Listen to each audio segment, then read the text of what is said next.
শ্রমিকের এই অধিকারের ক্ষেত্রে রাসূল কিন্তু জানান দিয়েছেন যে আল কাসিবু হাবিবুল্লাহ, যারা হচ্ছে এই কঠোর পরিশ্রমের মাধ্যমে এই শ্রমিক যারা, তাদের ক্ষেত্রে বলা হয়েছে যে তারা আল্লাহর বন্ধু। এ সম্পর্কে আর কি কি আপনি আমাদেরকে বলতে চান? সাধারণ মানুষ, খেটে খাওয়া মানুষ যখন এই সকালে বের হয়, সে সকালে বের হয় তার পরিবার পরিজন সন্তানদের জন্য দুমুঠো জুতো মুখে তাদের খাবার উঠিয়ে দিতে পারে।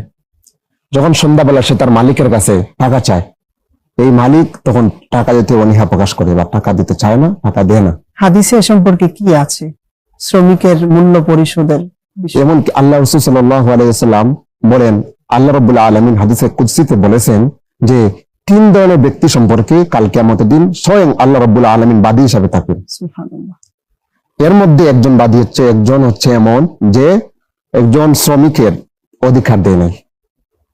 আহা, তার মানে হচ্ছে শ্রমিকের যদি মূল্য পরিশোধ না করে তাহলে স্বয়ং আল্লাহ পাকেই তাকে কাঠগড়ায় দাঁড় করাবেন। জি জি। চমৎকার বলছিলেন।